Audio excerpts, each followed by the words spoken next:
Hola, ¿qué tal? ¿Cómo están? Muy buenos días, soy Emilio Saldaña, el Pisu, y me da mucho gusto presentar la mesa que vamos a tener el gusto de llevar a cabo en estos momentos. Código Abierto y Gobierno Abierto. Gracias a Red Hat por su participación y por su apoyo para presentar este evento, y gracias a UGovLab por la oportunidad de tener esta mesa dentro del Summit virtual. Les doy la bienvenida y presento muy rápidamente a mis invitados, y de verdad muchas gracias por acompañarnos y por la oportunidad de conversar. Nos acompaña Conrado Romo. Él es director de la Unidad de Información de Gobierno, Seguridad y Justicia en el Instituto de Información, Estadística y Geografía del Estado de Jalisco.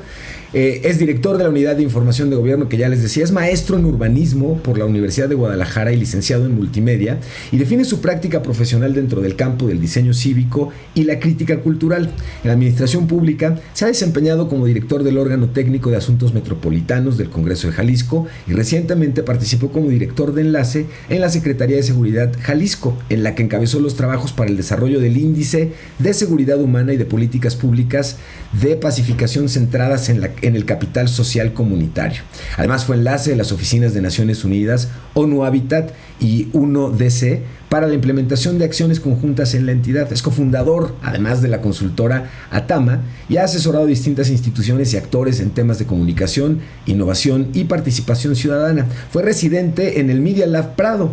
Ha sido juez del Premio de Innovación Gubernamental de la revista UGov, a quien le agradecemos además mucho esta participación, y participó también como consejero editorial del periódico Mural del Grupo Reforma. Su más reciente publicación es El Estado desde la máquina, capítulo del libro Hacking Inside, abrir instituciones desde adentro, del gobierno de Aragón en España.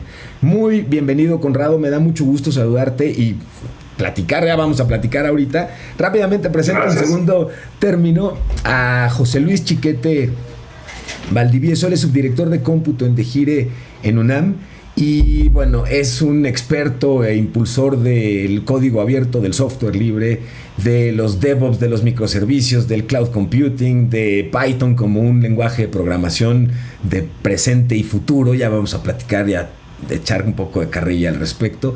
Pero bueno, José Luis se ha distinguido desde hace muchos años por ser parte fundamental de la comunidad de software libre y de código abierto en nuestro país, habiendo sido incluso presidente de la sociedad que llevó toda la parte de representación de software libre en algún momento en el que habían incipientes esfuerzos por conciliar cómo el código abierto y el software libre se utilizaban a nivel empresarial y cómo en el gobierno comenzaban a utilizarse y todo lo que esto implicaba. Señores, es un placer. José Luis, bienvenido y buenos días, señor. Oigan, gracias. Muchas gracias. Gracias por acompañarme en esta mesa, o por permitirme llevar a cabo esta mesa sobre el código abierto y el gobierno abierto, pero además los invito a que, como normalmente terminan siendo este tipo de encuentros, pues esto sea una charla abierta y nos permita más bien compartir nuestros puntos de vista y busquemos con ello enriquecer a nuestra audiencia. Sin embargo, me parece que, si les parece, les puedo hacer la pregunta toral para ir viendo, saltarnos el manual. Vamos rápidamente entrando directo a la maquinita, y yo les haría la pregunta: Conrado, José Luis, ¿es necesario para que un gobierno se considere abierto que el código sea abierto? No. Siguiente pregunta. Conrado. Digamos, yo no seré tan contundente en ese no. No seré tan contundente porque creo que exista código abierto no creo que implique que sea un gobierno abierto, pero que sea un gobierno abierto sí implica que tenga código abierto, ¿no? Es decir, puedes tener el código abierto sin ser un gobierno abierto, pero no puede ser un gobierno abierto sin no tener un código abierto. No sé si me explico con eso. Entonces, eso sería mi postura. Es que está muy bueno. Input, output. No es lo mismo. Tienes toda la razón. Sí. Sí, sería. Tienes toda la razón. Ahora, quizá, y mucho tiene que ver con que el tema lo casamos en este sentido, porque, como muy bien nos dices en este sentido, Conrado, la percepción del gobierno abierto no llega sino hasta que precisamente el software libre y el código abierto como concepto permean la operación de sistemas gubernamentales que tienen tres particularidades que yo vería. La primera es, tienen los datos de los ciudadanos, en donde lo que requieres es un nivel de seguridad muy importante. Tienes la necesidad de interactuar con otras instituciones y esta interoperabilidad, pues si no es con código abierto, hemos visto la cantidad de infartos, angustias y despidos que provoca. Y por otro lado tienes la limitante presupuestal en muchos casos de poder hacer, o sea, se nos pide hacer más con menos cuando hablamos de la operación gubernamental, y curiosamente el único lugar en donde yo desde siempre ubiqué que era completamente factible hacerlo, pues era precisamente desde el lado del desarrollo y del uso de código y de plataformas abiertas. ¿Ustedes cómo lo perciben? Bueno, déjate comento algo. En realidad estamos hablando de cosas que son muy distintas. Es como hablar del qué y el cómo. Estamos hablando de transparencia, estamos hablando de participación ciudadana y estamos hablando de información para los ciudadanos. En ese sentido tenemos una capa que es información, datos, y en el otro es herramientas. Definitivamente las herramientas de software libre son maravillosas para estos temas. Sin embargo, te voy a dar un antecedente de la DGIRE, la Dirección General de Incorporación y Revelación de Estudios. La universidad, la UNAM, es sujeto obligado de transparencia a partir de la nueva ley, y inclusive antes de ser sujeto obligado ya hacía sus auditorías de transparencia con un auditor externo y publicaba los resultados precisamente para informarle al público sobre los gastos y la operación de la universidad. En ese sentido, la transparencia se respira dentro de la universidad. Los esfuerzos para transparentar y para hacer participar no solamente a los estudiantes, alumnos, personas que están ahí, profesores y toda la comunidad universitaria es prácticamente parte de las características de la universidad. Hay una unidad de transparencia dedicada exclusivamente a este tema, como DGIRE. Pues nosotros hemos tenido casos muy interesantes. Por ejemplo, recordarás hace algunos años la tesis del que es un expresidente. DGIRE era quien tenía en aquellos momentos la información con respecto a esto, y la directora de la DGIRE fue la encargada de dar la respuesta oficial respecto a las preguntas de transparencia. En ese sentido, pues hablamos de políticas, ya hablamos de gobernanza, ya hablamos de un montón de temas que no tienen que ver con las herramientas. Al final la herramienta puede estar en MySQL, en Oracle, puede estar utilizando Sybase. Al final de cuentas es una gobernanza de datos. El qué es lograr esta comunicación con los ciudadanos abierta y transparente, y por el otro lado están las herramientas, en donde el software libre es maravilloso, pero es una herramienta, son los medios, no es el fin. El fin, al final de cuentas, es la transparencia y que el ciudadano pueda sentirse cómodo con un gobierno que está haciendo comunicación continua con la gente, y el gobierno pues se las tiene que arreglar para hacer esta comunicación continua. Hay que ser muy cuidadoso con eso. Tenemos la capa de datos, la capa de la información y las herramientas. Y en ese sentido, aun cuando no es necesario tener software libre para tener un gobierno abierto, la herramienta de software libre, el software libre que tenemos es maravilloso y es un gran complemento para esta transferencia. Desde mi punto de vista, a ver, creo que un primer discusión que habría que tener muy amplia es entender qué entendemos por gobierno abierto. Es decir, ahora entiendo, porque estamos en la revista YouGov, ¿no? Entiendo que hay una especie como de tecnocentrismo, ¿no? Respecto a lo que vamos a entender como gobierno abierto. Sin embargo, si le preguntamos a un abogado, si le preguntamos a un burócrata de carrera, ¿no? Hay, digamos, la idea de gobierno abierto es muy ambigua y permite tener diversas interpretaciones y diversas lógicas, ¿no? De hecho, hay una situación que a mí me parece importante y que creo que voy a recuperar un poco de lo que ahora dice José Luis, es que también esta idea de gobierno abierto me parece que en ocasiones justo fetichiza la parte tecnológica, ¿no? Es decir, digamos, hay un planteamiento inicial de lo que tendría que ser el gobierno abierto, que fundamentalmente es un tema centrado en la gobernanza, ¿no? Y ya dado que vivimos en el siglo XXI, bueno, parte de esa gobernanza es tecnológica, ¿no? Pero era mucho más allá.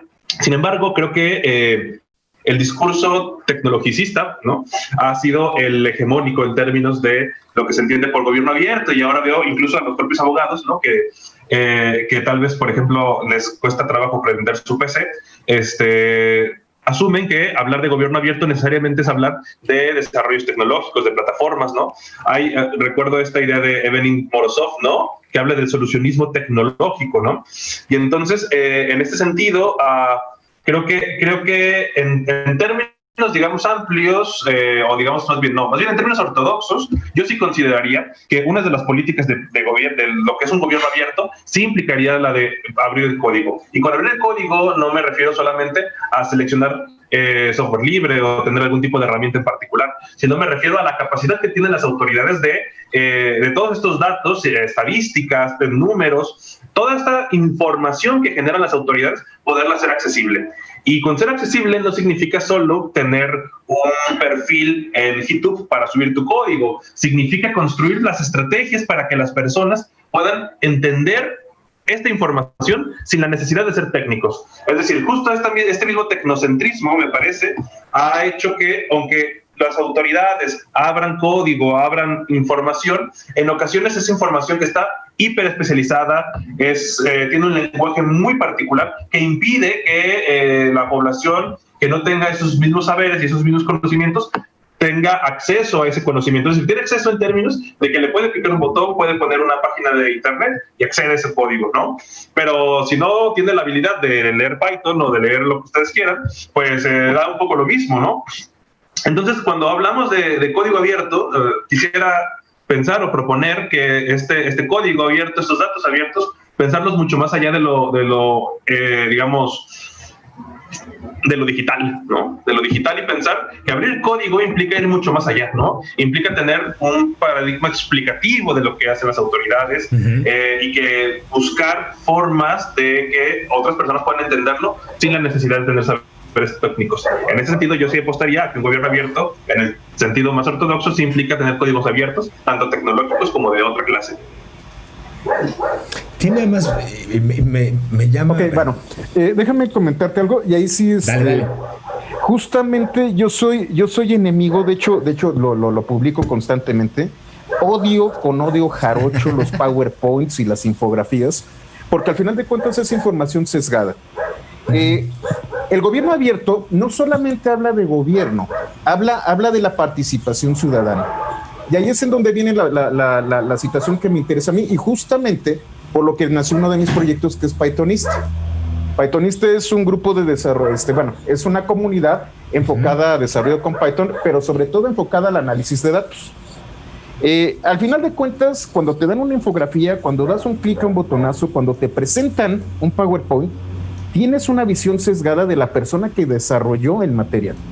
Cuando tú tienes la información que es cruda, real y completa, y sobre todo procesable, entonces tú, como una comunidad de ciudadanos que pueden tener experiencia, y es ahí en donde viene la parte interesante del gobierno abierto. Siempre hablamos del lado del gobierno, pero la ciudadanía tiene que hacerse responsable, y sobre todo tiene que tener, ¿cómo decirlo?, la apropiación de conocimiento. Y ahí también estoy de acuerdo con Conrado en el tema de que las herramientas tienen que estar, y si el gobierno está desarrollando herramientas para acceder a estos datos, también tiene que facilitarlas al ciudadano. Normalmente cuando tú, y es justamente uno de los grandes problemas de la ciencia de datos, cuando tú eres un científico de datos, cuando eres un analista de datos, tienes lo que se conoce como miopía de taller. Vas a dar lo que tú quieres. Sobre todo cuando eres un investigador o un analista, al final de cuentas siempre vas a tener un sesgo con respecto a los datos, y vas a tomar decisiones con respecto a los outliers, y vas a tener algún tipo de preferencia con respecto a lo que quieres demostrar y comprobar. Al final de cuentas, Y es justamente por lo que me molesta, porque hay mentiras, malditas mentiras y estadística. Sí. Cuando te metes a ese tipo de temas, tiene mucho que ver con la visión de la persona que está procesando los datos. Si tú entregas los datos completos y correctos a los ciudadanos tienen esta gran libertad y capacidad de poder analizarlos y poder sacar sus propias conclusiones a partir de la información. Correcto. Entonces, ahí es en donde viene la maravilla del código abierto. El código abierto no solamente es una herramienta para el gobierno, sino para el ciudadano. Si los ciudadanos aprendemos a utilizar estas herramientas y si el gobierno nos apoya, por ejemplo, y ese es uno de los grandes temas, si te entregan un PDF, que es una imagen con un listado de datos, no te va a servir para nada para procesarlo. Es ahí en donde tienes que hablar no solamente de herramientas, sino de formatos, medios de acceso, APIs, etcétera, etcétera, etcétera, que te van a facilitar el acceso a la información utilizando herramientas tecnológicas. Y es ahí en donde entramos al famoso fetiche que dice Conrado.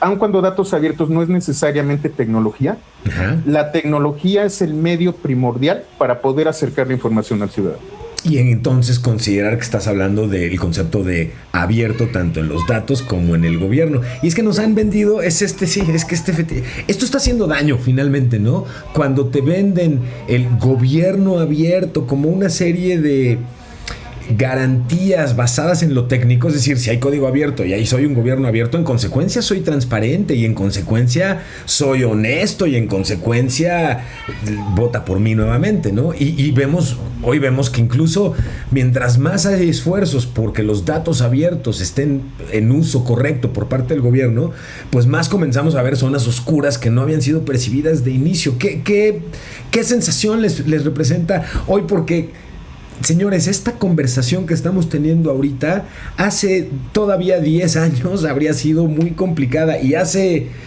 15, José Luis, que nos echaban un telefonazo y nos decían que el capital político del presidente no se iba a poner en riesgo por nuestras babosadas estas del código abierto y del software libre, ¿no? Entonces, ha habido avances bien interesantes, pero hoy me mortifica un poco ver que en efecto se está romantizando mucho ahí la cuestión de si soy gobierno abierto, soy tecnológico, soy API y soy honesto, transparente y rendidor de cuentas, cuando lo que lo está haciendo es ¿Qué opinión les merece a ustedes esto? Sí. A ver, ahorita contesto, solo quería un poco de la intervención de José Luis, quería aventar nada más una pregunta para un poco polémica, pero bueno, no es que pregunte, es una afirmación que creo que puede generar ahí suspicacias, pero incluso, es decir, cuando hablas de los sesgos, ¿no? Me parece interesante esto que dices y tienes toda la razón, pero al momento de generar una base de datos, también hay un sesgo, es decir, cuando tú decides qué datos unir, qué datos recopilar, e incluso las categorías que utilizas, en el momento en el que haces una pregunta de investigación respecto a qué información vamos a generar, creo que ya también hay un sesgo, ¿no? Entonces, yo no estoy tan seguro de temer a los sesgos, es decir, creo que puede haber ambas situaciones, es decir, por un lado puedes tener los datos lo más crudos posibles, ¿no? Porque creo que, así como la utopía de la crudeza absoluta total, creo que es imposible, ¿no? Pero creo que pueden existir ambas formas, porque finalmente, digamos, si entiendo que aparte, bueno, si hay una interpretación de los datos con infografías o PowerPoints o visualizaciones o lo que sea, finalmente también creo que es una obligación por parte de las autoridades, ¿no? Tratar de que esta información sea mucho más accesible. También es cierto que, bueno, tal vez habría cierta responsabilidad de la ciudadanía para tratar de informarse, de conocer cómo funcionan, cómo descargar un shape, ¿no? Que podría ser interesante, pero bueno, frente a la situación compleja que vivimos en este país, ¿no? Exigirle a la gente que también tenga, aparte de todo, habilidades técnicas para poder conocer lo que hace el gobierno, a mí me resulta complicado. Entonces, es cierto lo de los sesgos, pero no sé si sean tan, digamos, si siempre sean tan negativos, ¿no? Tal vez que existan ambas situaciones y que las autoridades adquieran una perspectiva pedagógica en la forma en la que comunican la información. Y de lo que mencionas, a ver, gobierno abierto, como otras palabras, ¿no? Es decir, La administración pública, en términos conceptuales, es un gran intestino grueso, ¿no? Con los conceptos, porque adquiere o retoma ciertos conceptos y termina siendo lo que hacen los intestinos gruesos, ¿no? Pienso en gobierno abierto, pero pienso en la transparencia, pienso en la participación ciudadana, ¿no? Es decir, ahora veo algunas evaluaciones que hacen, por ejemplo, estas organizaciones nacionales que hacen levantamientos de evaluación respecto a los niveles de transparencia. Y claro, tú entras a los municipios con mejor evaluados en términos de transparencia, y con lo que te encuentras son con PDFs de fotocopias, ¿no? Descargados 1000 fotocopias, ¿no? Sí. Y parecería que uno de los criterios a evaluar es el peso de tus PDFs que tienes, y a mayor PDFs y a mayor pesados, más mayor cantidad y contundencia del contenido. Claro, ¿no? Sí. O incluso te hacen presentaciones de bases de datos así enormes, ¿no? Así chorizos gigantescos, ¿no? Que ahí quieres buscar cuánto gana un funcionario, no, pues ahí estás en el control F a ver si aparece, ¿sabes? Es decir, y tienen buenas calificaciones, ¿no? Igual pasa con gobierno abierto. Es decir, el gobierno abierto ahora es una etiqueta que legitima prácticas de gobierno, ¿no? Sí, es decir, sí. Y eso es riesgoso en términos de que el concepto se diluye y deja de ser significativo, ¿no? Esta idea de la participación, la colaboración, la innovación, fundamentalmente cuando son incorporadas, ¿no? De forma que puede ser por desconocimiento o puede ser también por, de forma consciente. Yo creo que existen ambos casos. E incluso creo que sería más el desconocimiento que vamos a destruir los conceptos, sino que hay conceptos que se ponen de moda. Entonces todo el mundo se quiere subir al tren. Eso, ¿no? Sí. Y en ese tren, pues uno no sabe bien qué rollo, y entonces todo el mundo va diciendo, claro, es que si ponemos nuestra app, si vamos en el celular, si tenemos nuestro TikTok como gobierno, ya somos un gobierno abierto, ¿no? Claro. Pero fundamentalmente el problema es que, ubican este meme de Steve Buscemi, que es como que está vestido como de skate, no sé si lo ubican a este actor gringo, ¿no? Pero bueno, no es como un chavorruco, ¿no? Bueno, vamos a ponerlo de esta manera. El gobierno abierto fundamentalmente se convirtió en un chavorruco que quiere hablar con la jerga de los chavos de hoy. Ay, pero pues que no le sale, ¿no? Sí. Que no le sale, que no la termina de comprender, ¿no? Sí. Que no sabe usar el TikTok y que no sabe, bueno, no sé qué. No sé los chavos de hoy, pero entienden el punto, ¿no? Entonces creo que esto que dices, creo que es eso, es el uso deficiente del concepto que termina por romper el propio concepto. Ok, déjame platicarte de la experiencia personal, es de lo que puedo hablar. El responsable hay dos temas muy particulares con respecto al gobierno abierto que se oponen, y es una lucha constante todos los días. Uh-huh. El primer concepto es transparencia y el segundo concepto es privacidad y protección de datos personales. En mi caso, tengo cerca de 50,000 alumnos, la mayoría son menores de edad y tengo sus datos personales. Uh-huh. Y no solamente tengo los datos de aquel expresidente, sino que tengo los datos de hijos de algunos políticos y empresarios, porque son escuelas incorporadas a la UNAM.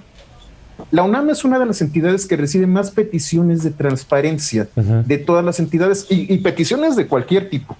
Desde cómo es que tienes tu infraestructura de cámaras de seguridad, porque a lo mejor un proveedor de cámaras de seguridad lo está haciendo, hasta no sé, temas de, ¿cómo se llama?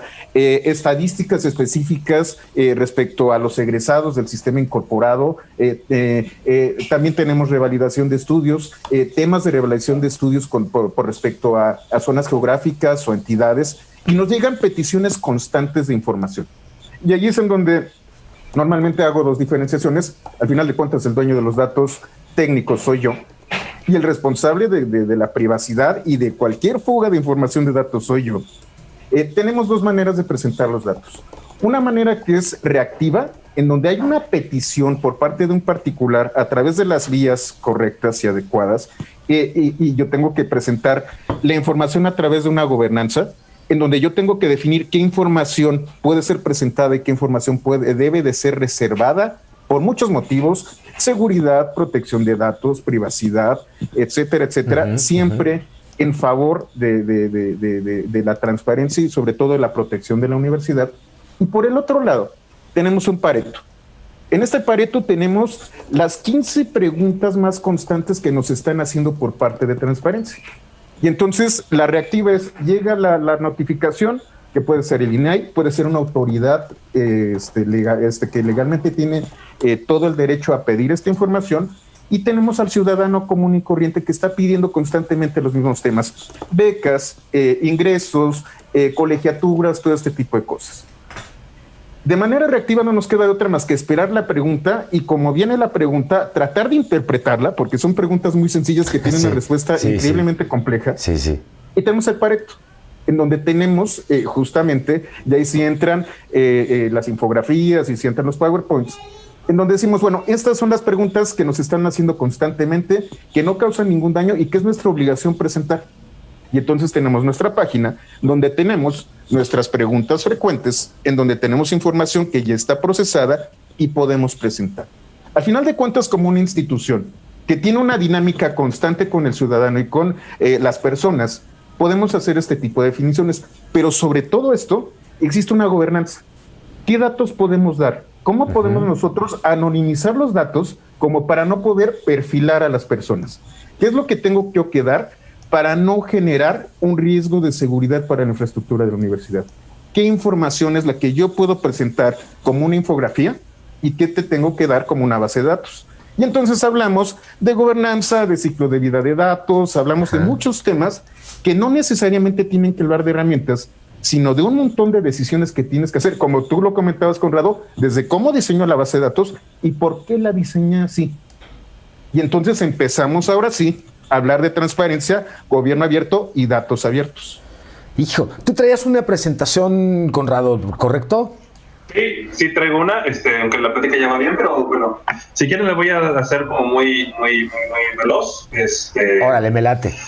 Porque bueno, aparte ya se puso una la charla y toqué ya un par de cosas que iba a decir, ¿no? De hecho, ya pueden ver mi pantalla, había puesto una lámina previa porque iba a advertir justo que iba a decir algo polémico, como que el gobierno abierto había perecido, ¿no? Entonces, para que la gente no se asustara, pero bueno, ya lo dije, entonces ya esa lámina no importa. Y bueno, había tratado de llamar a esta charla, esta presentación. Este compa ya está muerto. Este compa ya está muerto, exactamente. Eran las dos opciones, la de post-OpenGov, pero me parecía demasiado. Entonces pensé que era más adecuada la idea de este compa ya está muerto, nomás no le han avisado, que bueno, en este caso es el gobierno abierto al que no le han avisado que ya murió. Y que tal vez, ¿cómo se llama? Nació muerto, ¿no? Sí. Yo ahorita explico por qué pienso esto. Voy a hacerlo rápido.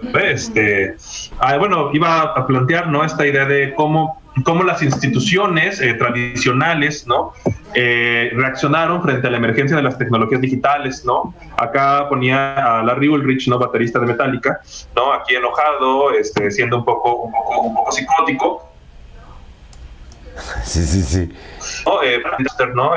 Esta plataforma para descargar de música de los años 2000, ¿no? Y para mí es un ejemplo de cómo las industrias tradicionales del siglo XX, ¿no?, abordan esta emergencia de estas nuevas lógicas, ¿no? Es decir, porque hay una parte que es tecnológica, pero fundamentalmente los cambios son los impulsos sociales que es tecnología. Y bueno, a Metallica le reventó el cerebro pensar que la cultura puede compartirse, y entonces tenemos a Larry Ulrich ahí muy molesto, ¿no? Bueno, aquí les decía lo de Steve Buscemi, ¿no? Sí.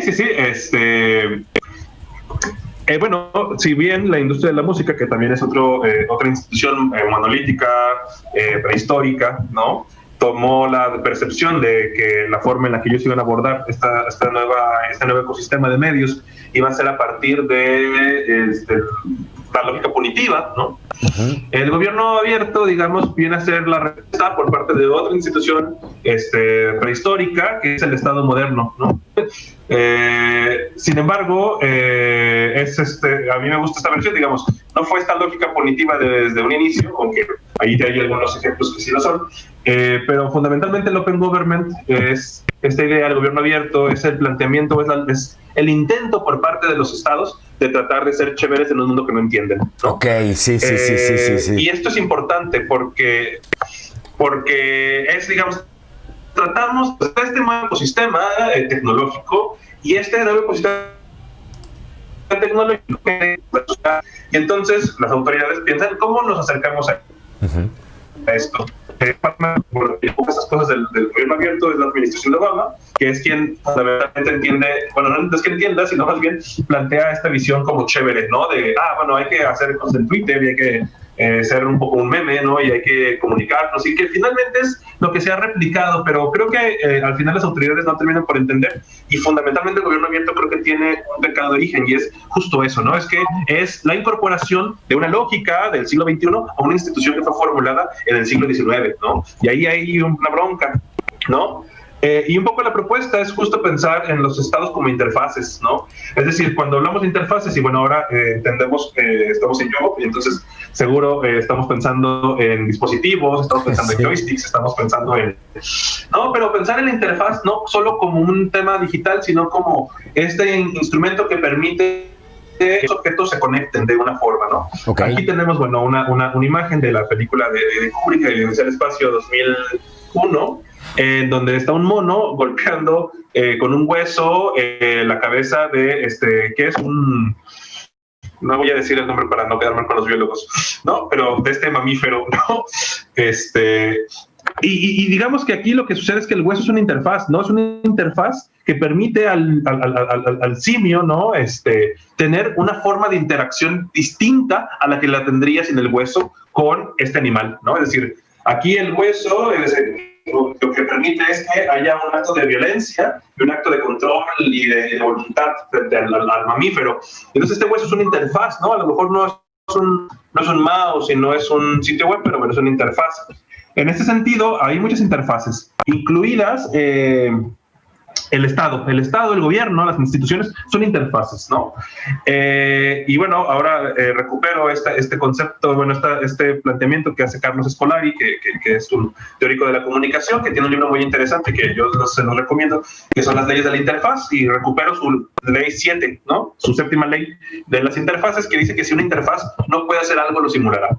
Él plantea un poco, por ejemplo, cómo al inicio, cuando empezaron a subir los aviones, los trenes estaban tratando de ser más aerodinámicos, no porque realmente fueran a ser más rápidos, sino porque querían ser, ¿cómo se llama?, similares visualmente a un avión, ¿no?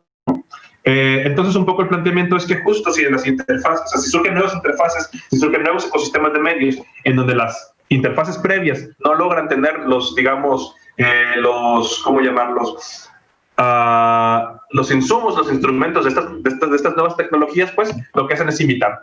Y pienso, por ejemplo, otro ejemplo, hace mucho que ya no veo la televisión abierta, pero cuando estuve en ese punto en el que dejé de rentar cable y tener nada más Netflix, ¿no? Recuerdo ver, por ejemplo, en TV, recuerdo ahora los programas de las mañanas, que aparecen videos de YouTube, ¿no? Que aparecen un montón de textos, ¿no? Es decir, me parece, por ejemplo, que la televisión es un gran ejemplo para ver cómo la interfaz televisiva trata de imitar lo que sucede en Internet.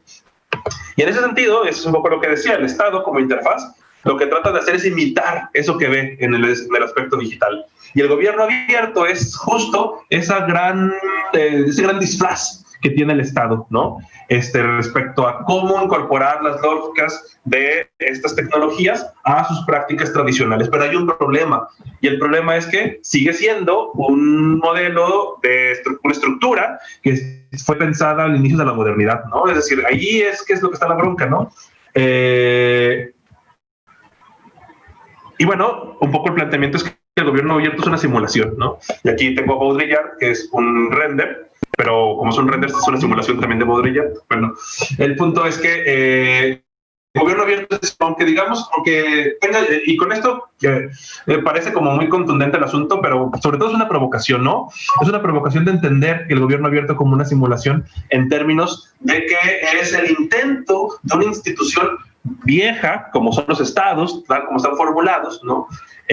Tratar de entender estas otras lógicas, pero que no terminan por ser incorporadas de forma tajante, ¿no? Y esto lleva justo al fetiche de la tecnología, ¿no? Es decir, al no entender realmente, es decir, a lo mejor podemos discutir respecto a cuáles son las plataformas a utilizar, cuáles son el tipo de lenguajes que vamos a utilizar en términos técnicos. Fundamentalmente, lo que resulta importante de las tecnologías y lo que resulta importante no son los fierros, ¿no? Son los procesos que detona y dinamita. Y eso es lo que no ha entendido a veces el Estado, ¿no? El Estado como institución. Habrá gentes, habrá sectores, habrá, ¿cómo se llama?, algunos proyectos que lo entiendan, pero los estados como instituciones BBC siguen sin incorporar de forma tan clara estas nuevas lógicas, ¿no?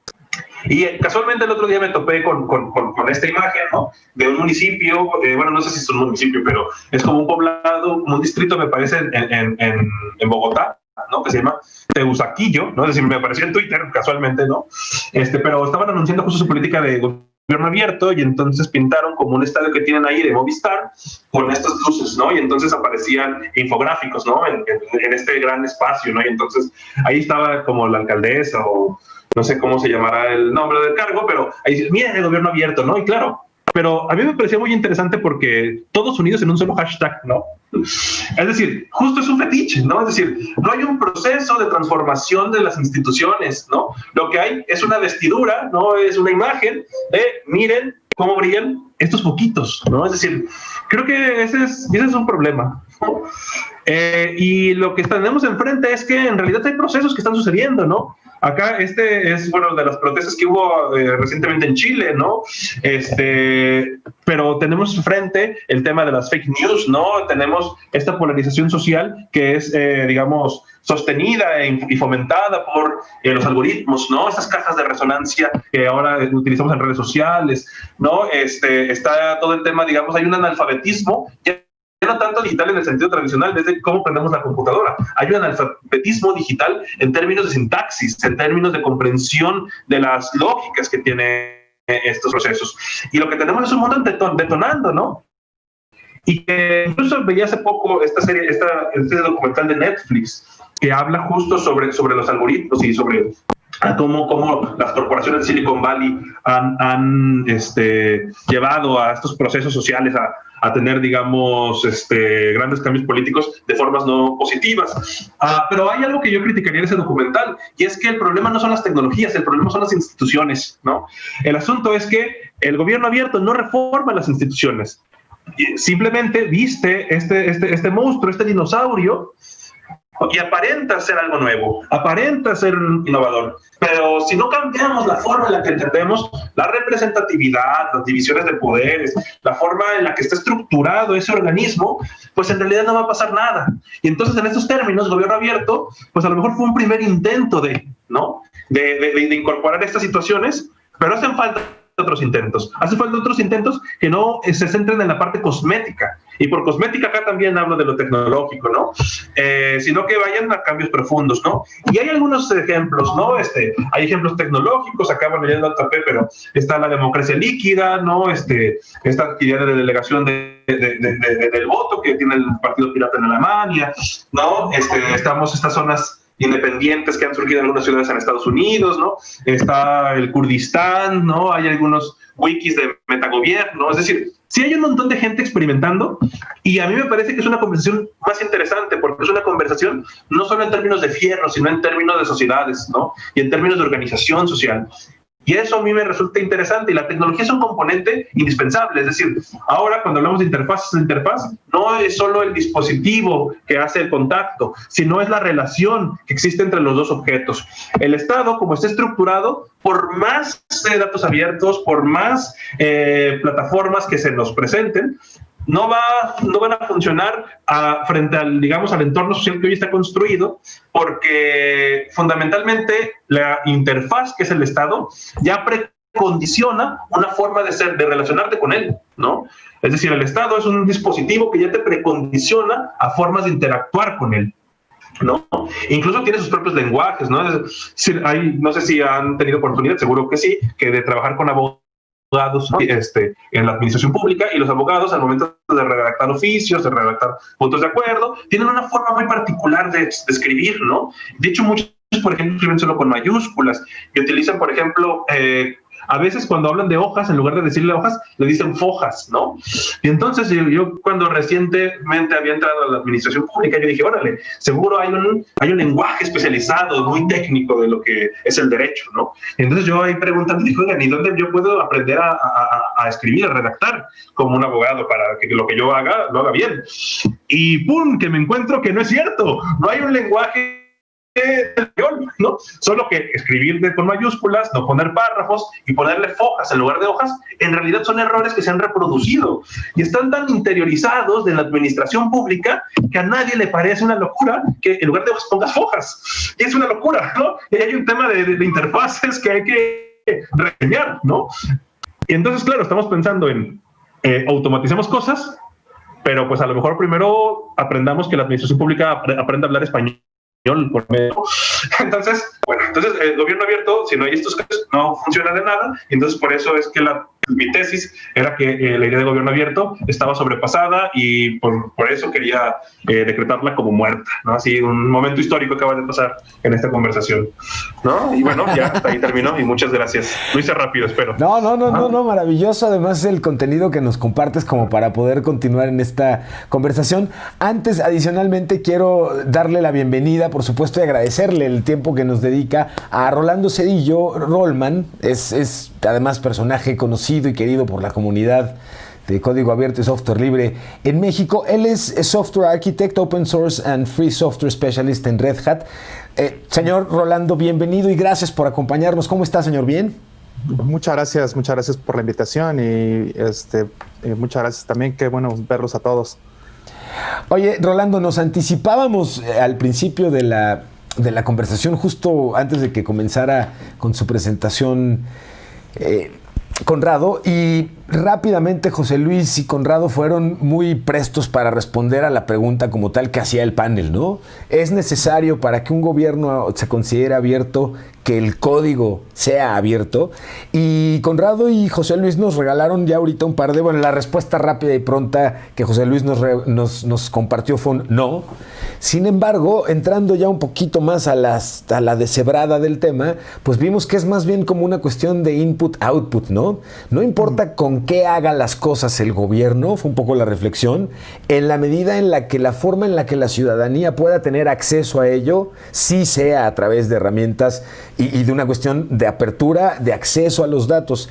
Y como ya escuchaste ahorita, pues hemos estado platicando y comentando, Conrado ahorita con más detalle, este fetichismo que ha habido porque se volvió cool, se volvió chavorruco en la onda, ser un gobierno que tiene APIs, ser un gobierno que hace TikToks, ¿no? Y en consecuencia somos abiertos, ¿no? Entonces, hemos estado platicando al respecto en lo siguiente. Quisiera, para meterte en el rielito de una vez, preguntarte desde tu perspectiva y desde la experiencia que tú has tenido con distintos constructores de soluciones basadas en software, ¿cómo percibes hoy justamente este fenómeno? Incluso comentábamos con José Luis que hace 10 años y un poquitito más, no obstante nuestra evidente juventud, pues usabas código abierto y software libre en el gobierno y literalmente estabas poniendo en riesgo tu chamba porque te caían encima a licenciazos, ¿no? ¿Cuál es tu postura, mi querido Rolando? Bienvenido nuevamente. Pues de nuevo, muchas gracias. Mira, en mi caso, empecé más o menos a trabajar en industria en México para poner seriamente software libre, para hacer un cambio fuerte con software libre, con open source, por ahí de 2007, que fue cuando se abrió la oficina de Red Hat en México. Y bueno, la experiencia ahí fue muy dura.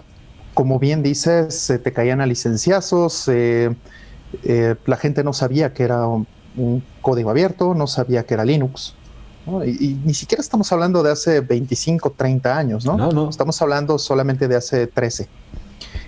Y eso pues fue un camino muy complejo, muy duro de transitar, porque es una cuestión no solamente de tecnología, sino como, bueno, lo mencionaste aquí, también lo mencionó Conrado, es un tema más de cómo manejas el discurso, es un tema de cómo haces interfaz con la gente.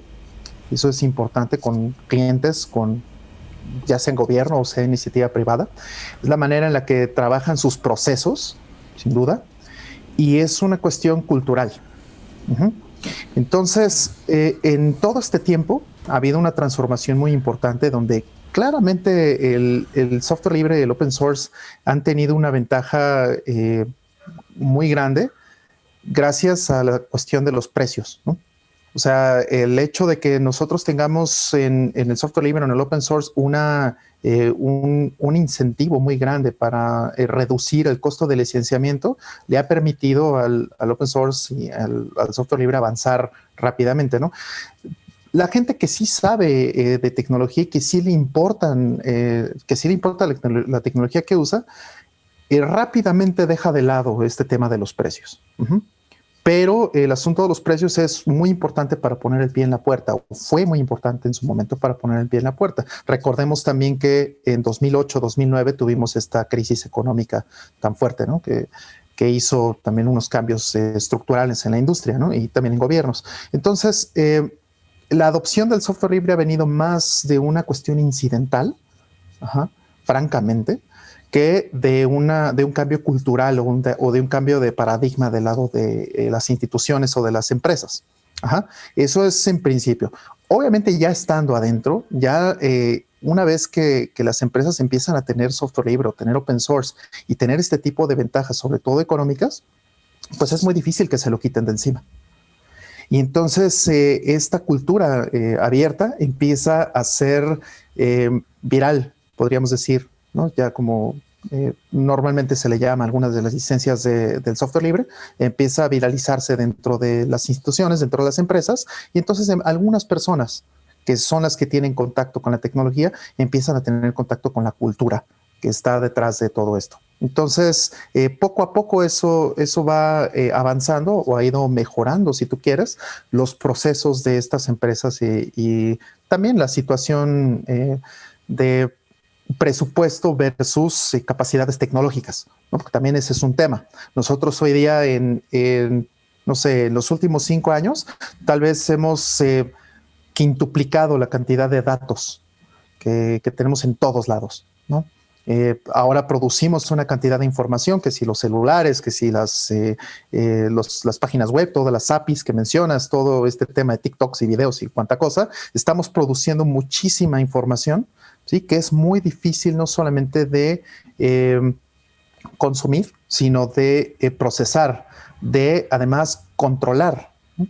Entonces eso también nos pone un reto tecnológico donde los presupuestos de gobierno, los presupuestos de las empresas no están creciendo de la misma manera, ¿de acuerdo? Entonces tiene que haber una forma en la que pueda manejarse esta tecnología sin que rebase las capacidades de estas empresas e instituciones, ¿no? Entonces, poco a poco ha sido este cambio, pero insisto, ha sido totalmente incidental, gracias a que el mundo está cambiando. Y con ello, pues no solamente ha cambiado las empresas que son clientes o que son consumidores de esa tecnología, sino que también compañías que son proveedores, ¿no? Grandes empresas como Google, Microsoft, Amazon, etcétera, que también han ido encontrando un discurso en el open source y en el software libre, porque tienen que estar incluidos en ello, dado que si no, pues el tren de la tecnología y de todo este tema cultural y tecnológico los estaría dejando atrás.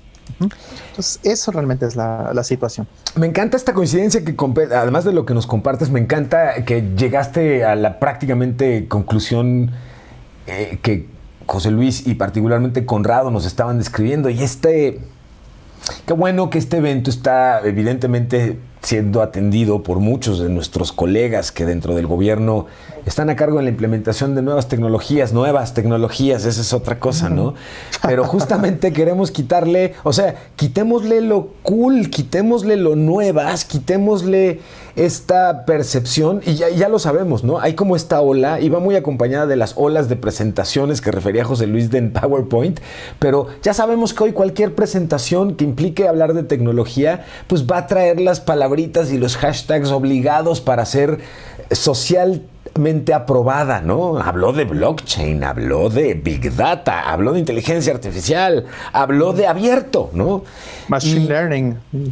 Machine learning, exactamente. Sin embargo, me encanta la diferenciación que están ahorita ustedes ayudándonos a realizar entre, sí, una cosa es que el gobierno tenga un API para que accedas a estos datos y los tenga correctamente estructurados sin que haya una tendencia particularmente predecible o intuible, ¿no? Me queda claro que lo que tú quieres que vea es que aquí hay puro muerto, ¿no? En estos datos, ¿no? que sean datos que estén correctamente accesibles en términos técnicos y en términos del consumo y el beneficio que vamos a tener con esa información que el gobierno se jacta de abrir hacia nosotros. Comentábamos ya también, no hay el concepto de transparencia y de rendición de cuentas gubernamental.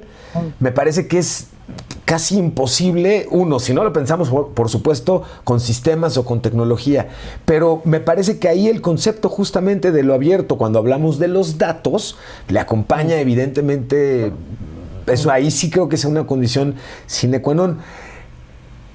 La muerte de este tipo de gobierno, Conrado, como la estabas tú anunciando, ¿en qué debería derivar? ¿Cómo hoy vemos que hay una tendencia? Y creo que eso se debe también mucho que se ha vuelto muy sexy hablar del gobierno abierto, con el código abierto, con la información abierta, con el ciudadano abierto, del político abierto, porque hoy vemos que a nivel mundial justamente la tendencia va mucho en la transparencia y en la accesibilidad a los datos, a la información, para que a partir de ahí distintas entidades puedan tomar una decisión.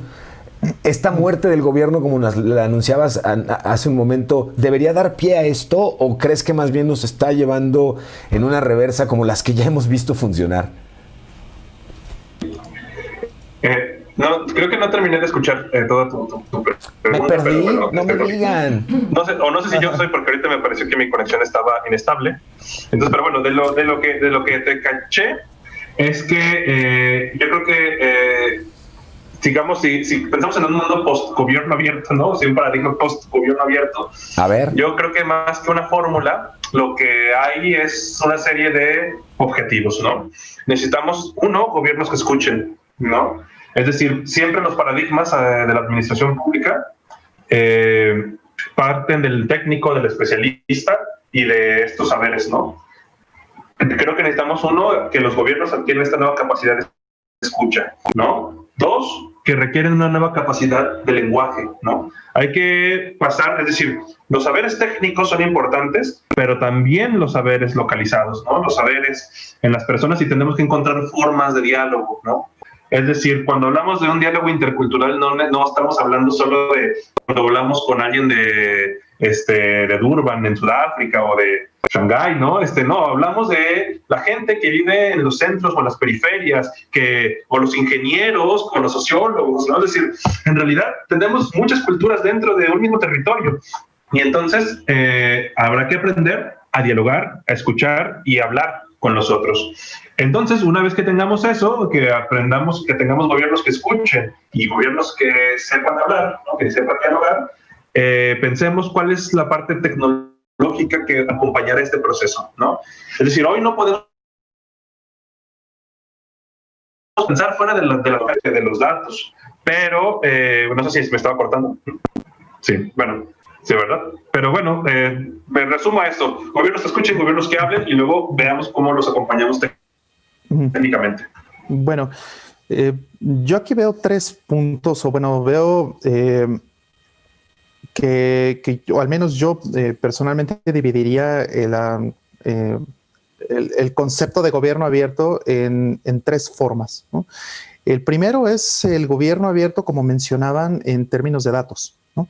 Que si el gobierno puede estar, no sé, ofreciendo acceso a los datos que produce, o a los datos que consume, a los datos que genera, a los análisis que hace dentro de la operación del gobierno, la parte de open data, por decir, ¿no? Esa es la primera parte, ¿no? La segunda es el gobierno como consumidor y como operador de tecnologías abiertas. Son cosas completamente diferentes, ¿no? Una cosa no es, digamos, no es dependencia de la otra.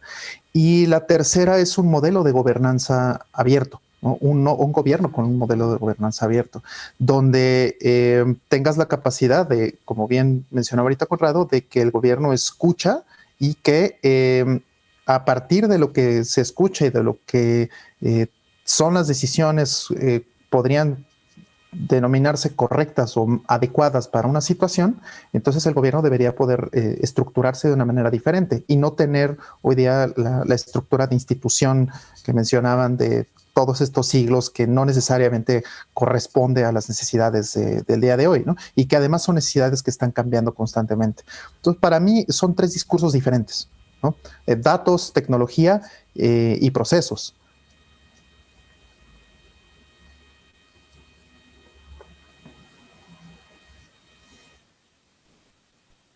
Sí, bueno, mira, yo quisiera dar una conclusión muy rápida, sobre todo para las personas que están en gobierno. Como les comento, pues sí, el término de gobierno abierto es muy buena ondita y las cositas así. Pero pues como tú recordarás desde hace algunos años que estuvimos en la trinchera, el tema de la transparencia, el acceso a la información y la protección de datos personales es algo que no es nuevo.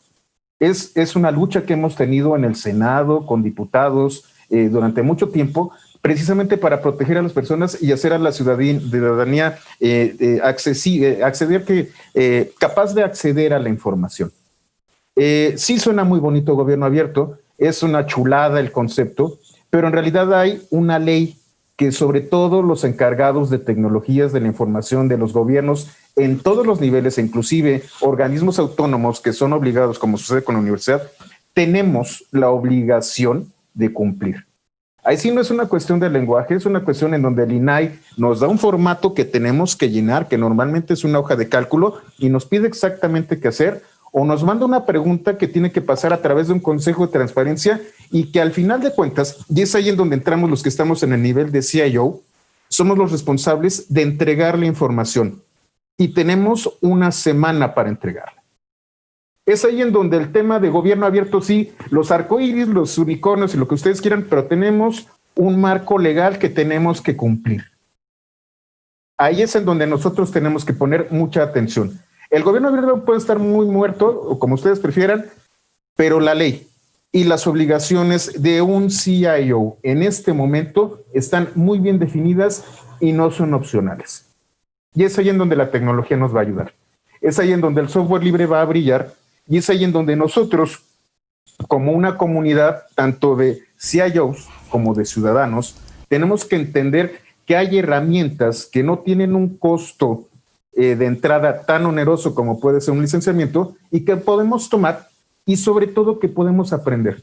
Al final de cuentas, esto de gobierno abierto es el mismo principio del software libre. El conocimiento debe de ser libre. Es muy bonito, es muy romántico, pero al final de cuentas esto tiene que estar ligado a una normatividad y a un marco legal. El marco legal existe, el marco legal no es opcional, es obligatorio para las organizaciones obligadas. Estamos hablando de los 3 niveles de gobierno y para eso vamos a necesitar tecnología, gobernanza y conocimiento respecto a las necesidades del ciudadano.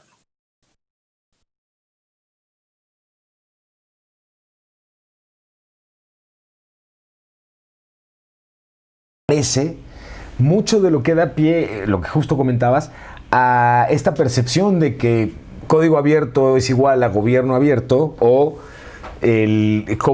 cómo favorece el concepto o esta percepción de apertura y transparencia o de rendición de cuentas que tendría que ver. Y es interesante porque seguimos con este análisis que tiene que ver más con lo cultural que describía Conrado que con lo religiosamente técnico, pues, ¿no? Incluso ya tendremos tiempo en unas semanas de discutir sabroso y a profundidad si es software libre, si es código abierto, si esa que incluso ha sido no la mamá, es la abuela de todas las batallas teóricas en ese sentido, pasa a un segundo término cuando lo que vemos hoy es que más bien la apropiación de lo que percibimos que hace y genera el código abierto o el software libre, hoy lo queremos llevar a las cualidades que tiene el ente que lo utiliza, en este caso el gobierno. Como estoy usando código abierto, entonces yo soy abierto. Insisto, con esa relación que ahorita que estamos platicando,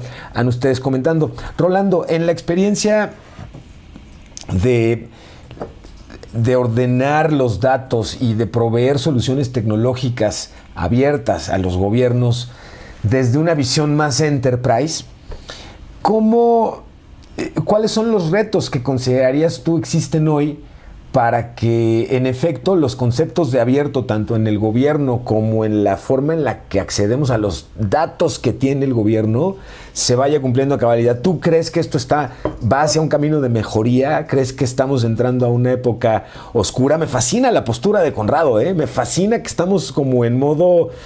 ¿Tú crees que esto estaba por terminar y la realidad es que es post-apocalíptica la cosa? ¿Tú cómo ves, Conrado? Digo, perdóname, Rolando, discúlpame. Adelante, Rolando. Tu micrófono, Rolando.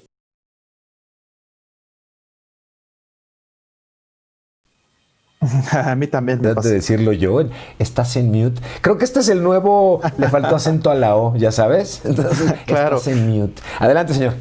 Sí, bueno, pero prefiero no ponerle el acento a la O que se escucha en los tamales que están pasando aquí abajo, ¿no? Pero es por eso. En fin, el tema es que tienes mucha razón. Creo que estoy muy de acuerdo con lo que mencionó Conrado, donde sí es una situación, podríamos llamar post-apocalíptica, donde apenas esto está empezando a dar, digamos, los tintes del horror que nos puede presentar el resto de la década. Ajá. ¿Y a qué me refiero con eso?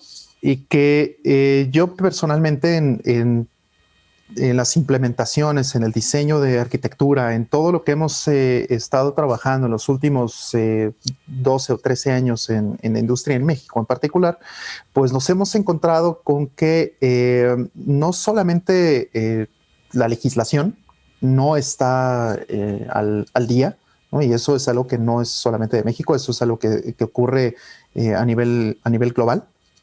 Y además los requerimientos tecnológicos y la gente no está preparada para todas las pequeñas sutilezas del manejo de los datos, ¿no? Tal vez la Unión Europea es en su conjunto quienes están mejor preparados para todo este tipo de cosas porque han tenido un avance muy importante con esta regulación que se llama la GDPR, ¿no? Que bueno, se refiere mucho a la protección de datos personales, ¿sí? Pero sobre todo una de las cuestiones más importantes, y yo lo he dicho mucho en mis charlas, una de las cuestiones más importantes que tiene la GDPR, que no tiene, por ejemplo, símil en la legislación mexicana o en muchos otros países, como incluso Estados Unidos, es que esta legislación trasciende fronteras. Uh-huh. Y eso no es algo que nosotros podamos tener en una ley de protección de datos en México todavía, ¿no?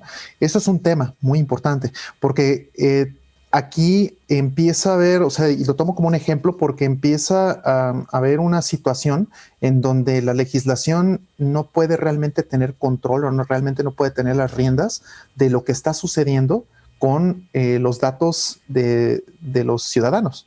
Uh-huh.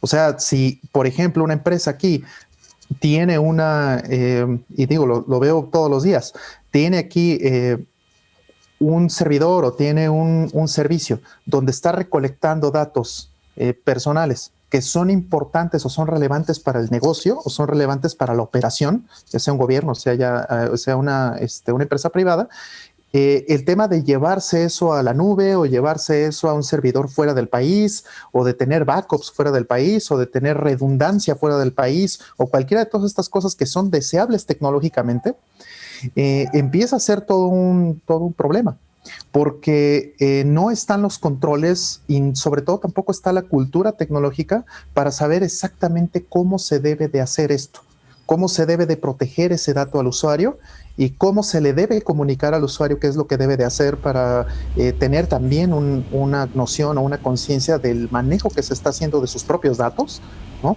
O sea, leí alguna ocasión un artículo donde se hablaba de que todos los usuarios hoy día somos ricos, ¿no? Somos millonarios en términos de datos, ¿no? Tenemos tantos datos que los regalamos, ¿vale? Ajá. Pero eso es, al final del día, eso va a terminar siendo, va a terminar en que las organizaciones concentren esta riqueza y entonces nosotros vamos a ser pobres, ¿no? Los datos que se tienen sobre nosotros se refieren al poder que estas instituciones o estas empresas tienen sobre nosotros y sobre las decisiones que tomamos en nuestro día a día. Grandes fortunas y fortunas pírricas en realidad un poquito en ese sentido. Déjenme rápidamente nada más compartirles. Preguntan desde la audiencia que está presente en el panel, en la conversación. Pregunta Leticia Contreras y les mandamos un saludo y gracias a la audiencia por las preguntas y comentarios que están compartiendo. ¿Hay alternativas para revivir al gobierno abierto, Conrado?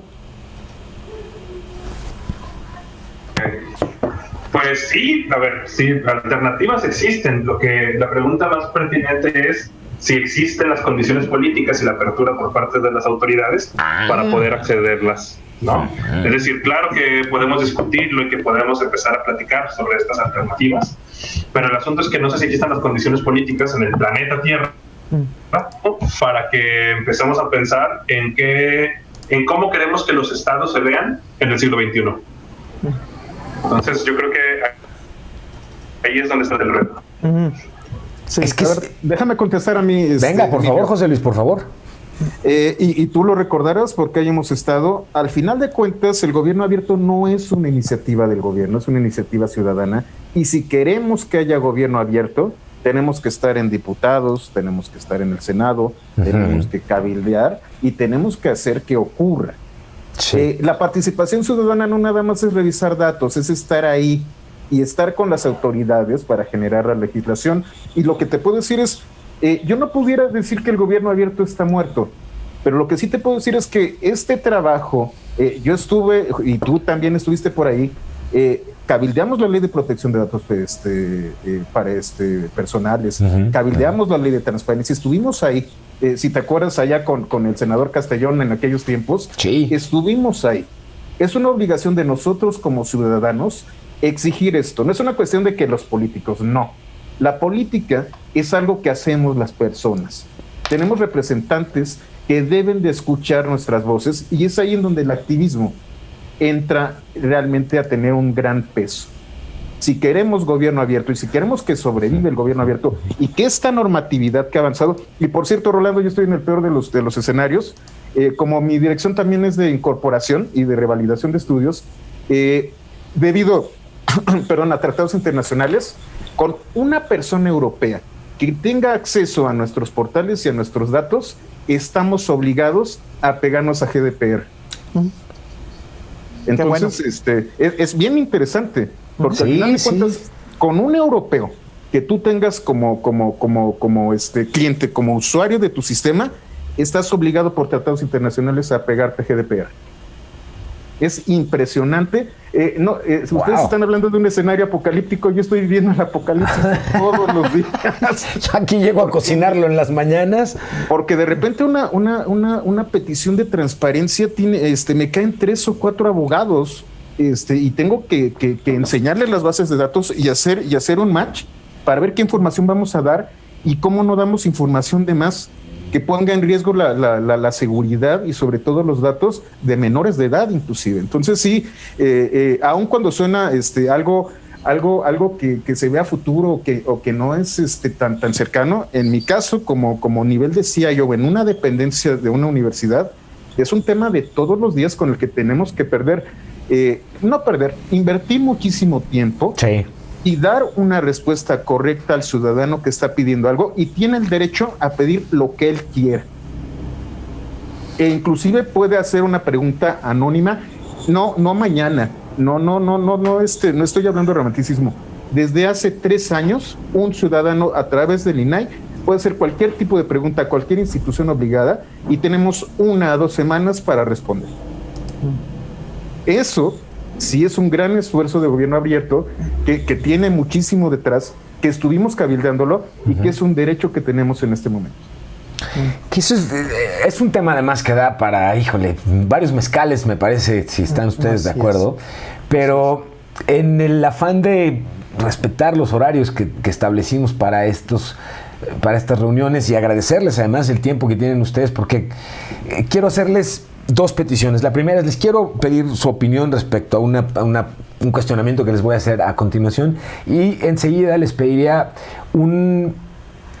siendo tan certera la conciencia que tenemos de que si hay un tema que hoy atrae a jóvenes es el desarrollo, la programación, y que queremos además que se acerquen más jóvenes, y el trabajo con el gobierno, el hackear al gobierno desde adentro, que es parte de la filosofía que maneja Conrado y a la cual yo desde siempre también me he sumado y amo abrazar esta percepción de que los ciudadanos, cuando estamos en el gobierno, nos consideremos eso, ciudadanos trabajando desde dentro del gobierno, y esto nos da la oportunidad de decir, a ver, estoy del otro lado del escritorio, por fin. ¿Qué compongo? ¿Cómo arreglo las cosas para que cuando regrese yo al otro lado funcionen mejor? Y en este sentido, yo quisiera preguntarles, estamos atravesando una época de digitalización acelerada y de digitalización obligada, en la que incluso hoy usamos tanto personas como instituciones como compañías mucho más tecnología en muchos sentidos de las que estábamos dispuestos a ir utilizando. Lo vemos con los hijos, quienes tenemos hijos pequeños, pues hoy están usando herramientas de videoconferencia que en febrero todavía estaban etiquetadas como el diablo, ¿no? Tienes 5, tienes 9, ¿qué tendrías tú que estar haciendo con una herramienta de videoconferencia? No, cruz, ¿no? Hoy ponen su password, se conectan, es increíble. Ahora, ¿qué considera cada uno de ustedes que de lo que nos trajo esta digitalización acelerada debería quedarse? ¿Con qué se quedarían ustedes de lo que nos trajo esta digitalización acelerada? Conrado, adelante. Yo diría que menos puntos, ¿no? Bueno, no sé si me corté. Sí, ¿me escuché? Ahí estás. Sí. Sí. Bueno. Si quieren, pues hay que cambiarme de red, porque ya los estoy trabajando. Ok. Si quieren, José Luis, adelante, por favor. Señor. Tú además que has vivido muy de cerca, yo he visto, pues, he tenido oportunidad de compartir mucho de lo que tú has vivido desde la UNAM y desde lo que implicó. Y justamente va mucho en les platico, ¿dónde va mi jiribilla? Descubrimos con esta digitalización acelerada que habíamos organizaciones que estábamos listas para rescatar a otras organizaciones, y descubrimos que habíamos organizaciones que necesitábamos ser rescatadas ante el atropellamiento que implicó el toma tu compu, vete a tu casa, toma tu teléfono, vete a tu casa y sigamos operando. ¿Qué opinas tú, José Luis? Mira, es curioso porque hace 10 años yo era el que estaba cabildeando sobre la ley de protección de datos personales y hace 6 años ahora me volví responsable de esa ley que estuve cabildeando. Y es muy interesante porque al final lo que aprendemos es que sí está bien, sí es correcto. Como funcionarios, ahora que soy funcionario y estoy de este lado, ahora que estoy obligado, me doy cuenta del valor que tiene esto. No solamente es darle el derecho al ciudadano a que pueda preguntar cualquier cosa, sino además es nuestra obligación como gente de TI de tener todo el cuidado con la información y toda esta responsabilidad. La normatividad es muy clara. Y hablando de tecnologías de la información, yo tengo que guardar al menos 5 años de correos electrónicos. Yo tengo que guardar todos los documentos. Debo de tener todo un esquema y una estrategia para almacenamiento de archivos, tanto físicos como electrónicos, y un proceso de pasar de activos a históricos. Y todo este proceso tiene que ver con almacenamiento, con gestión de datos, y otra vez, una palabra que siempre debo de hablarles es el ciclo de vida del dato. El dato evoluciona, el dato crece, y nuestra obligación como gente de TI es entender cómo el dato va evolucionando de algo que utilizamos de manera cotidiana a algo que es nuestra obligación preservar a toda costa. Este es el aprendizaje que hemos tenido, es para lo que cabildeamos. Y te puedo decir con mucho orgullo que en la UNAM lo estamos tomando totalmente en serio y estamos haciendo un gran esfuerzo para lograr estos objetivos. Partes. Y Rolando, ¿cuál sería tu postura al respecto, señor? Mira, lo que yo me quedaría, y bueno, espero más bien que eso evolucione de la manera correcta, es la conciencia de ambos lados, la conciencia desde la gente que tiene el acceso y el manejo y la responsabilidad del manejo de los datos. Gran punto, sí. Y también hacia los usuarios, o sea, tener conciencia de ambos lados. Porque aquí tengo un slide que me gustaría compartirles rápidamente. Échalo. Es un slide que yo he manejado en mis presentaciones desde hace como unos 18 meses, 20 meses más o menos. Te prometo que esto no se lo puse ahorita, este título. Es algo que he presentado durante más de año y medio, tal cual. Y esta imagen me la encontré hace más de año y medio en las redes sociales. ¿Y qué es esta imagen? Es una tablet que está detrás de un asiento en un taxi, apuntando con una cámara hacia el pasajero de este taxi. Esto es en Asia. Ok. Y lo que dice la tablet es para si no se alcanza a leer y los que no puedan alcanzar a ver el texto, esta tablet está utilizando un sistema de reconocimiento facial, utilizando la cámara frontal, y esta imagen se utiliza para estimar el género de la persona. O sea, tiene que decidir si eres mujer, hombre o etcétera, para poder darte cierto contenido publicitario, ¿vale? Okay. Lo que dice es, la estimación de género corre una vez al principio del programa de publicidad, y los datos de la imagen se descartan inmediatamente después de que la estimación termina. Ni la tablet ni el servidor se queda con los datos. Eso es lo que dice. Ahora yo les pregunto a ustedes y le pregunto a la audiencia, ¿quién les cree? No, claro que no. En todas las ocasiones en donde he presentado este slide y esta imagen, nadie me ha dicho yo sí les creo, jamás, ni una vez. Ahora espérame, estos son los decentes y estos son los que te avisan, ¿sabes? Ok, sí, claro, por supuesto, claro. Entonces la situación es compleja porque tú no puedes decir que esto realmente ha terminado, que tenemos con el simple hecho de cabildear en no sé dónde y tener al senador y sentarnos a comer con no sé quién, como José Luis, significa que ya hicimos algo. No es cierto, perdóname. Sí. No es cierto. Se trata de un tema más filosófico donde tenemos que regresarnos a Platón y decir, a ver, ¿quién vigila a los vigilantes? ¿Sabes? Ok, sí, totalmente. Déjame contestar. Déjame contestar. Y esa es buena, porque sí es correcto, efectivamente. Mira, la ley siempre se va a quedar atrás con respecto a la realidad.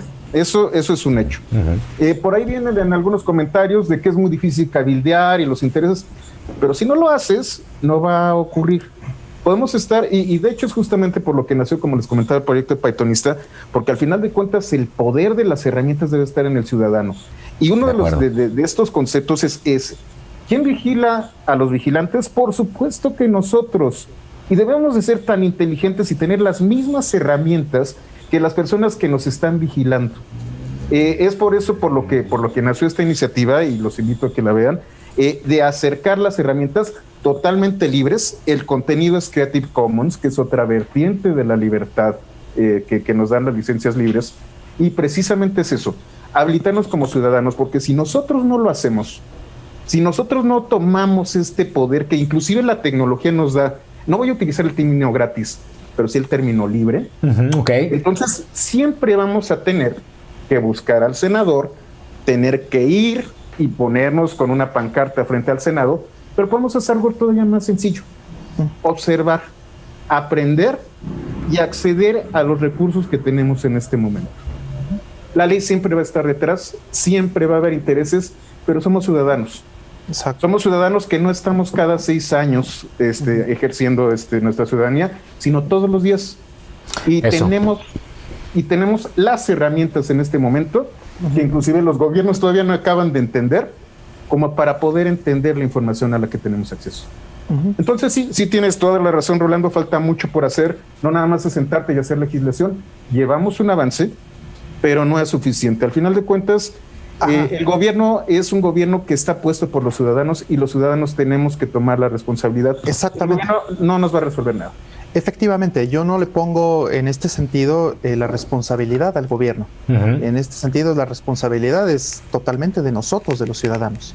Nosotros somos los que tenemos que voltear a ver este tipo de escenarios, donde tenemos esta tablet que nos está estimando el género, y con todo lo que eso conlleva, además, ¿no? En la modernidad, ¿no? Imagínate todo este asunto de que estimes si eres hombre o mujer o cualquier otra cosa. ¿Qué es lo que tienes que hacer, o cómo debes de responder a este tipo de situaciones? El tema es buenísimo, porque además, lo menos grave que podría ser es que en lugar de recomendarte una crema rasuradora, te recomendara un brasier, ¿no? En promoción, pues eso sería lo menos lo que menos me preocuparía. Pero ¿qué otro tipo de determinaciones podrías? Que ahí hablamos un poco justo de lo que al principio de la conversación estábamos comentando. ¿Cuál fue, digamos, la base filosófica bajo la que el código te está haciendo qué pregunta y qué va a hacer con ese dato una vez que le des la respuesta? Que no fue nomás el decir, le puse un anuncio color, lo que sea, ¿no? Me refería a él en términos de género. Es muy interesante esto que están comentando. Conrado, por favor, adelante, señor. Déjenme rápidamente nada más, muy rápidamente, perdóname. Nada más, dentro de los comentarios comenta Fernando Romo, el POP, que considera que habrá gobierno abierto cuando el mismo esté dispuesto a pagar a las personas que lo implementan, diferenciando entre software y licenciamiento en términos de libertad, pero la importancia de promover el pago al talento humano de tal forma que si el gobierno quiere ser un gobierno abierto en términos de código, no sea un gobierno que o sea, no va a ser gratis. Y eso me parece, quería no dejar pasar este comentario que hace en la audiencia Fernando, el querido Pop, para que entonces el patrocinador del esfuerzo de un gobierno abierto, cuando hablamos tecnológicamente, pues sea el gobierno mismo. Entonces, adelante, Conrado. Muchas gracias, señor. Pero no recuerdo cuál pregunta era la que me habías hecho. No, estábamos hablando de ibas a empezar, que les pedía las conclusiones de esta digitalización acelerada. ¿Qué se quedaría? ¿Qué debería quedarse de esta digitalización acelerada? Sí. Y de una vez, si quieren, empezamos contigo esta parte para el cierre. ¿Qué le compartirías a los jóvenes que nos están acompañando en este momento y que el tema dicen, oye, yo quiero meterme ahí? Ok, a ver, yo de la primera pregunta lo decía en forma de broma, pero en forma en serio, que es que está el tema de las juntas en línea, que me parecen mucho más eficaces en muchas ocasiones, pero creo que una de las cosas positivas, por llamarlo de alguna forma, si es que es positivo, es que creo que, digamos, llevó a muchas personas que un poco estaban alejados en el uso de ciertas tecnologías a capacitarse y entrarle con más confianza, ¿no? Había como un entorno, digamos, amigable en el sentido de que todo el mundo estaba abierto a que todo el mundo estábamos aprendiendo. ¿No? Es decir, si de repente se nos veían los calzones ahí en la conferencia, si de repente se nos va el audio, es decir, creo que hay una especie como de aligeramiento en términos de que todos estamos aprendiendo, ¿no? Y a veces parecería que hay mucha gente, por ejemplo, pienso en mis papás, ¿no? Es decir, que no me estén viendo porque me voy a quemar, pero a lo mejor no eran tan capacitados para, por ejemplo, hacer una videoconferencia, para entrar a un curso en línea, ¿no? No se atrevían porque se sentían de cierta forma intimidados, ¿no? Porque pensaban que se requería demasiadas habilidades, ¿no? Hablar inglés, no sé, hay como una serie de prejuicios de gente que no está, digamos, tan naturalizada con las tecnologías, pero creo que si hay algo positivo en esto, es que todos nos hemos equivocado utilizando el Zoom, el Hangout, entonces como que hay este ambiente de, pues vale, aprendamos, ¿no? Y creo que eso es positivo y creo que este acercamiento más solidario hacia las tecnologías, tanto de quienes lo saben usarla como quienes no, creo que eso es algo positivo de lo que nos llevamos. Y un mensaje como a los jóvenes de lo que dices para entrar en estos temas.